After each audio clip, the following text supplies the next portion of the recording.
mes chers fils et filles en Christ. Aujourd'hui, je m'adresse à vous avec une voix empreinte de solennité et d'amour, comme un père spirituel guidé par l'héritage de Saint Pierre. Nous allons plonger ensemble dans le mystère sacré de l'Eucharistie, ce don divin où le ciel et la terre se rencontrent dans la présence vivante de notre Sauveur. Mon cœur est lourd de tendresse et d'inquiétude, car nombreux sont ceux parmi vous, mes enfants bien-aimés, qui s'approchent de ce sacrement sans en saisir pleinement la profondeur. Vous recevez le pain, vous buvez le vin, vous offrez une prière, mais avez-vous sondé la richesse de cette rencontre sainte? Je vous invite à faire une pause, à examiner votre âme et à méditer sur la grandeur de ce mystère. L'Eucharistie n'est pas un simple rituel, c'est le corps et le sang de Jésus-Christ, un pont sacré vers son cœur, où son amour nous transforme. Dans les commentaires sous cette vidéo, partagez votre prénom, votre pays et une histoire personnelle. Comment l'Eucharistie a-t-elle touché votre âme? Ces témoignages tisseront d'entre nous les liens d'une famille unie sous le regard miséricordieux de notre Seigneur. Que la lumière de l'amour du Christ éclaire notre chemin dans ce voyage sacré. Permettez-moi de partager une rencontre qui a marqué mon ministère. Lors d'une visite dans une modeste paroisse de Naples, j'ai rencontré Matteo, un charpentier aux mains usées par le labeur. Après la messe, alors que l'encens flottait encore dans l'air, il s'est approché, les yeux brillants d'émotion. « Saint-Père, m'a-t-il dit, quand je reçois l'Eucharistie, je sens la présence du Christ, mais je crains que mon cœur ne soit pas digne. Comment puis-je honorer ce don de toute ma vie ?» Ces paroles, pleines de révérence, résonne comme l'écho des âmes innombrables qui aspirent à comprendre le pouvoir transformateur de l'Eucharistie. L'histoire de Matteo guide notre réflexion aujourd'hui. Je vous appelle à explorer les multiples dimensions de ce mystère, afin que vous receviez l'Eucharistie avec un cœur ardent de foi, d'amour et d'émerveillement. Commençons par la première vérité. L'Eucharistie est intimement liée à la Pâque juive, une préfiguration divine du sacrifice rédempteur du Christ. Dans Luc 22, Jésus, à la veille de sa passion, partage un repas avec ses apôtres. Il déclare « J'ai désiré ardemment manger cette Pâque avec vous avant de souffrir ». Ces paroles instituent l'Eucharistie, un repas sacré célébré à l'ombre de la croix. Pour en saisir la profondeur, tournons-nous vers l'Exode. Lorsque Dieu libère son peuple de l'esclavage en Égypte, il envoie 10 plaies pour convaincre Pharaon. La dernière, la mort des premiers-nés, est un jugement redoutable. Mais dans sa miséricorde infinie, Dieu offre un chemin de salut. Il ordonne aux Israélites de sacrifier un agneau sans défaut, de manger sa chair et de marquer leurs portes de son sang. Ainsi, l'ange de la mort passe au-dessus de leur maison, épargnant leurs enfants. Cette Pâque devient un mémorial éternel, une célébration de la fidélité de Dieu. Mes enfants, l'Eucharistie est l'accomplissement de cette Pâque. Comme le sang de l'agneau protégeait les Israélites, le sang du Christ, l'agneau de Dieu, nous rachète du péché. Jean 1 proclame « Voici l'agneau de Dieu qui enlève le péché du monde ». Et 1 Corinthiens 5,7 ajoute « Car le Christ, notre agneau pascal, a été immolé. L'Eucharistie nous unit à ce sacrifice, nous offrant le corps et le sang de notre Sauveur. Lorsque nous tenons l'hostie consacrée et le calice, nous sommes au pied de la croix, immergés dans le drame éternel du salut. Que cette vérité réveille votre âme. Approchez l'Eucharistie avec crainte et respect, comme une rencontre avec le Dieu qui sauve. Cette connexion à la Pâque nous conduit à la deuxième vérité. L'Eucharistie est une proclamation solennelle de la mort du Christ et un appel à la mémoire dans 1 Corinthiens 11, 23, 26. Saint Paul écrit « Le Seigneur Jésus, dans la nuit où il fut livré, prit du pain, rendit grâce, le rompit et dit « Ceci est mon corps, livré pour vous. Faites ceci en mémoire de moi. » De même, après le repas, il prit la coupe, disant « Cette coupe est la nouvelle alliance en mon sang. Chaque fois que nous mangeons ce pain et buvons cette coupe, nous proclamons la mort du Seigneur jusqu'à son retour. » Paul corrige les Corinthiens qui abordaient ce sacrement avec légèreté. L'expression « chaque fois que » montre que l'Eucharistie est un acte répété, rythmant la vie de l'Église. Pour la vivre pleinement, suivons 4 étapes, c'est D'abord, contempler l'hostie et le calice comme symbole du corps brisé et du sang versé du Christ. Ensuite, relier son sacrifice au pardon de vos péchés. Sa mort vous purifie. Puis, réjouissez-vous de la grâce et de la victoire qu'il vous offre aujourd'hui, car par la foi, vous partagez son triomphe. Eh bien, enfin, tournez votre regard vers son retour, quand nous vivrons avec lui dans la gloire éternelle. L'Eucharistie est à la fois mémoire et anticipation. Elle regarde en arrière vers la croix, en avant vers la parousie, et nous ancre dans le présent, où la grâce du Christ nous soutient. Mes enfants, que chaque célébration eucharistique soit un moment de gratitude profonde, où vous proclamez la mort et la victoire du Christ, laissant son amour renouveler votre engagement à son évangile. Cette proclamation nous mène à la troisième vérité. L'Eucharistie est une participation sincère au Christ, qui nous unit comme son corps. Dans 1 Corinthiens 10, 16, 17, Paul affirme: la coupe de bénédiction que nous bénissons n'est-elle pas une communion au sang du Christ? Le pain que nous rompons n'est-il pas une communion au corps du Christ? Puisqu'il n'y a qu'un seul pain. Nous, bien que nombreux, formons un seul corps. À Corinthe, l'égoïsme divisait l'Église. Certains se gavaient tandis que d'autres avaient faim, profanant même l'Eucharistie par l'ivresse. Paul les réprimande. Quand vous vous réunissez, ce n'est pas pour manger le repas du Seigneur. Mes bien-aimés, l'Eucharistie est un appel à l'unité.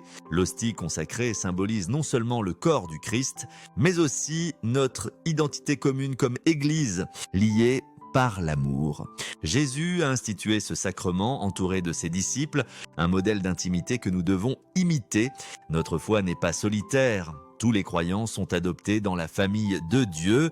Comme Romains 8,15 le promet, vous avez reçu un esprit d'adoption par lequel nous crions « Abba, Père ». Dans une paroisse de Lisbonne, j'ai vu une communauté transformée par cette vérité.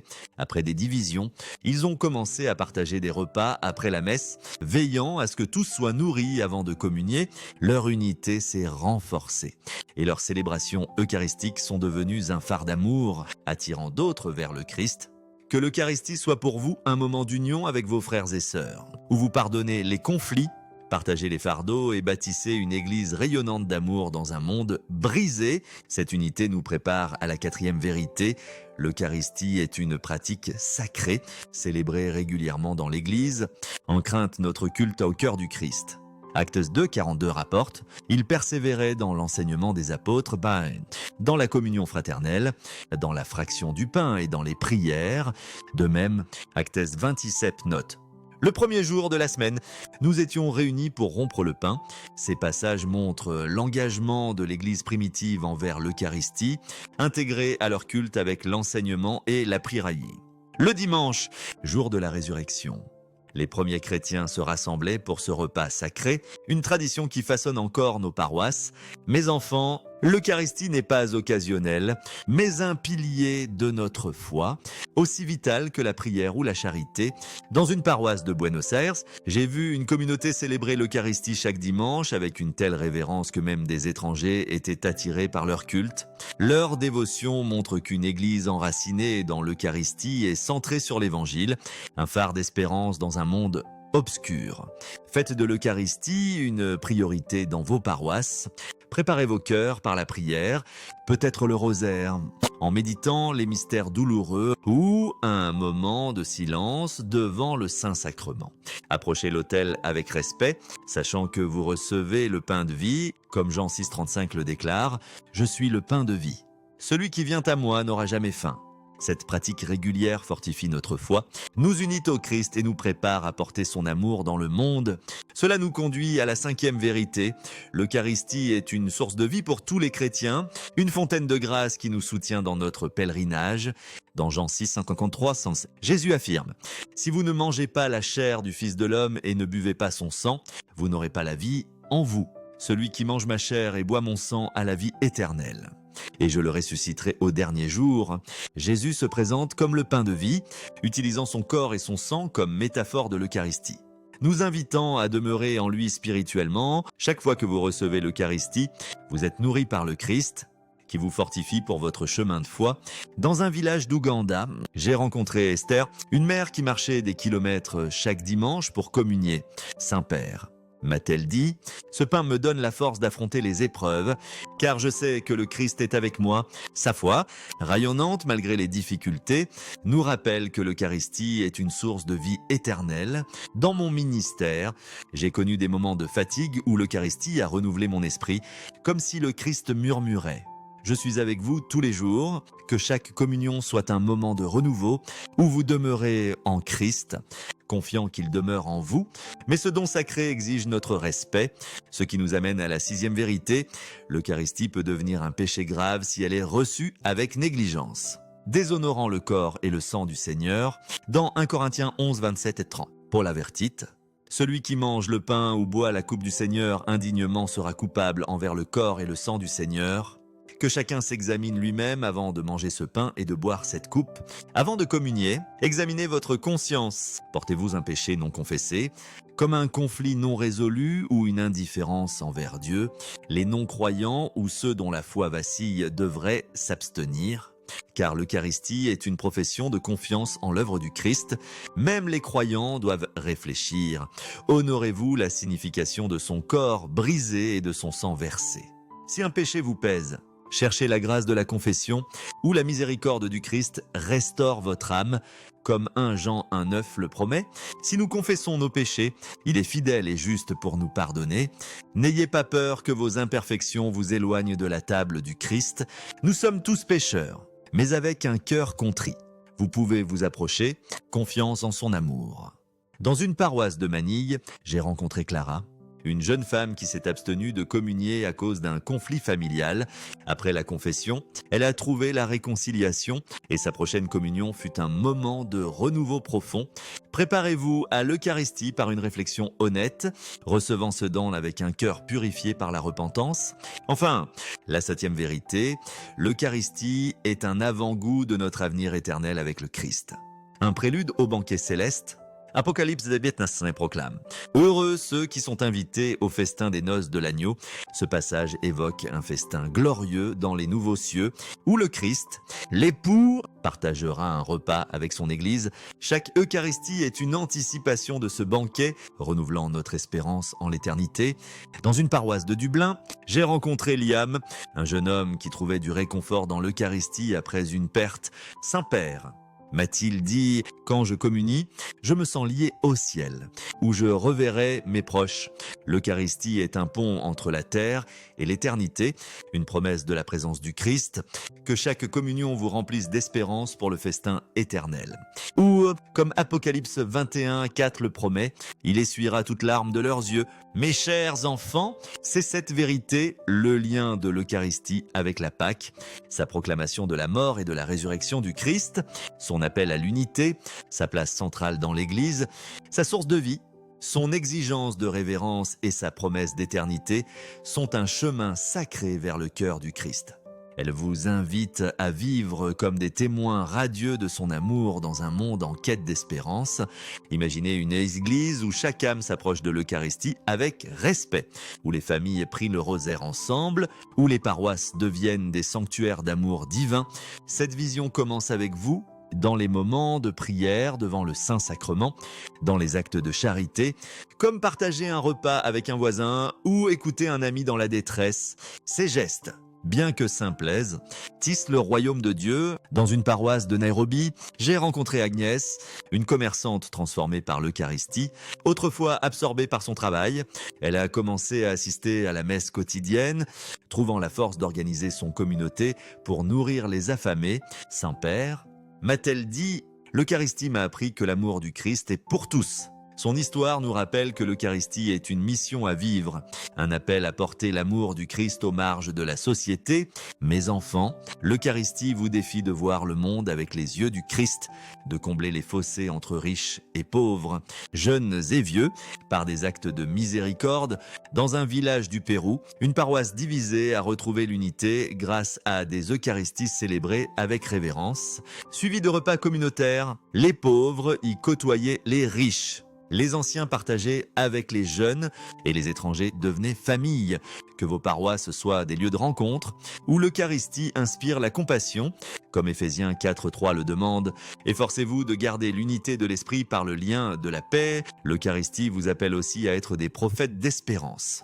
Dans un camp de réfugiés au Liban, j'ai rencontré Fatima, une jeune mère qui s'accrochait à l'Eucharistie dans l'épreuve. « Saint-Père », m'a-t-elle dit, « quand je reçois le Christ, je sais qu'il marche avec moi, sa foi, nourrie par l'Eucharistie. » Lui donner le courage de soutenir les autres, porter cet espoir dans vos communautés, défendant la justice, consolant les affligés et proclamant l'Évangile avec audace, comme 1 Pierre 3,15 l'exhorte.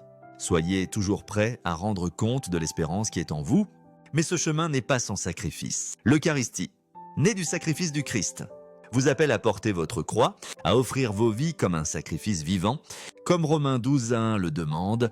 Dans les épreuves, tournez-vous vers l'Eucharistie, où le sacrifice du Christ est rendu présent, et trouvez la force dans son amour. Dans ma vie, j'ai connu des moments de lassitude, mais devant le Saint-Sacrement, j'ai trouvé le renouveau, comme si le Christ murmurait « Ma grâce te suffit ». Mes bien-aimés, que cette vision eucharistique façonne vos vies, vivez comme un peuple eucharistique, reflétant l'amour du Christ dans chaque action. Approchez l'autel avec des cœurs préparés par la prière, purifiés par la repentance, et prêts à recevoir la grâce qui transforme. Allez dans le monde comme des apôtres d'espérance, portant la lumière du Christ à ceux qui cherchent la rédemption. Unissons nos cœurs dans la prière. Père éternel, Créateur de tout ce qui est bon, nous nous tenons devant vous, humbles et reconnaissants. Émerveillés par le don du corps et du sang de votre Fils, vous avez envoyé Jésus, l'agneau de Dieu, pour nous racheter par son sacrifice. Et dans ce repas sacré, nous rencontrons sa présence vivante. Accorde-nous la grâce d'approcher ton autel avec respect, de proclamer sa mort et sa résurrection avec foi, et de demeurer en lui comme il demeure en nous. Pardonne nos failles, purifie nos cœurs, et unis-nous comme un seul corps dans ton Église. Enflamme-nous d'amour, afin que nous portions la miséricorde de ton Fils aux pauvres, aux solitaires et aux égarés, que notre communion soit un avant-goût du banquet éternel, où nous partagerons la joie de ta présence. Nous implorons l'intercession de Marie, notre mère, et de Saint-Pierre, dont la foi a bâti ton Église. Guide-nous vers la joie éternelle de ton royaume. Par Jésus-Christ notre Seigneur, qui vit et règne avec toi et l'Esprit Saint. Un seul Dieu, pour les siècles des siècles. Amen. Mes chers enfants, que ce message prenne racine dans votre âme, comme la graine de moutarde qui devient un grand arbre. Partagez cet appel avec une personne aujourd'hui, un ami éloigné de l'Église, un voisin en quête d'espoir ou un étranger aspirant à l'amour de Dieu. Créez un espace sacré chez vous avec un crucifix, une bougie et une Bible ouverte. Rassemblez votre famille chaque soir pour prier le rosaire ou méditer sur l'Eucharistie dans vos paroisses. Formez des groupes de prière, organisez des nuits d'adoration ou lancez des programmes pour nourrir les affamés et accueillir les perdus. Invitez un ami à la messe, partagez un repas avec les pauvres ou écrivez une lettre d'encouragement. Tenez un journal pour noter comment l'Eucharistie vous fortifie. Dans les commentaires, partagez votre prénom, votre ville et une histoire de transformation par l'Eucharistie, un moment de paix, une réconciliation ou un espoir renouvelé. Que la paix du Christ, qui s'est donnée dans l'Eucharistie, remplisse vos cœurs et vous guide vers le banquet éternel. Amen.